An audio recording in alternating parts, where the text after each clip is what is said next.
NDA വിപുലീകരണ നീക്കങ്ങൾക്ക് വേഗത കൂട്ടി ബി.ജെ.പി. മഹാരാഷ്ട്ര നവനിർമ്മാൺ സേനാ നേതാവ് രാജ് താക്കറെയുമായി ബി.ജെ.പി. നേതാക്കൾ ചർച്ച നടത്തി. ജയന്ത് ചൌധരി നേതൃത്വം നൽകുന്ന രാഷ്ട്രീയ ലോക്ദളിന്റെ NDA പ്രവേശനത്തിൽ ഉടൻ പ്രഖ്യാപനമുണ്ടാകും. ലോക്സഭാ തെരഞ്ഞെടുപ്പ് മുന്നിൽ കണ്ട് കൂടുതൽ പാർട്ടികളെ ദേശീയ ജനാധിപത്യ സഖ്യത്തിന്റെ ഭാഗമാക്കാനാണ് ബി.ജെ.പി. ശ്രമം. ഉത്തർപ്രദേശിൽ പ്രതിപക്ഷ സഖ്യം ഇന്ത്യയുടെ ഭാഗമായിരുന്ന RLDയുടെ NDA പ്രവേശനത്തിൽ ഇനി ഔദ്യോഗിക പ്രഖ്യാപനം മാത്രമാണ് അവശേഷിക്കുന്നത്. 4 ലോക്സഭാ സീറ്റുകളോ 2 ലോക്സഭാ സീറ്റുകളും 1 രാജ്യസഭാ സീറ്റോ RLDക്ക് നൽകുന്നതിനാണ് സാധ്യത. RLD ലോക്സഭാ മണ്ഡലങ്ങളായ ബഗ്പത്തും ബിജ്നോറും തങ്ങൾക്ക് വേണമെന്ന് ബി.ജെ.പിയെ അറിയിച്ചിട്ടുണ്ട്. മഹാരാഷ്ട്രയിലും സഖ്യ വിപുലീകരണ നീക്കത്തിലാണ് ബി.ജെ.പി. മഹാരാഷ്ട്ര നവനിർമ്മാൺ സേനാ നേതാവ് രാജ് താക്കറെയുമായി ഉപമുഖ്യമന്ത്രി ദേവേന്ദ്ര ഫട്നാവിസ് ചർച്ച നടത്തി.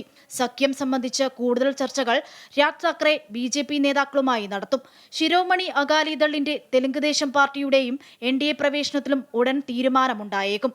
അതേസമയം YSR കോൺഗ്രസ് പാർട്ടി നേതാവും ആന്ധ്രാപ്രദേശ് മുഖ്യമന്ത്രിയുമായ ജഗൻമോഹൻ റെഡ്ഡി പ്രധാനമന്ത്രി നരേന്ദ്രമോദിയുമായി നടത്തിയ കൂടിക്കാഴ്ചയിൽ ബി.ജെ.പിയുമായുള്ള രാഷ്ട്രീയ സഖ്യം സംബന്ധിച്ച ചർച്ചകൾ നടന്നിട്ടില്ലെന്നാണ് വിവരം.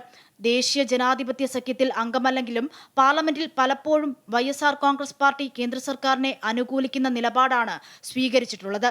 അമൃത ന്യൂസ്, ന്യൂഡൽഹി.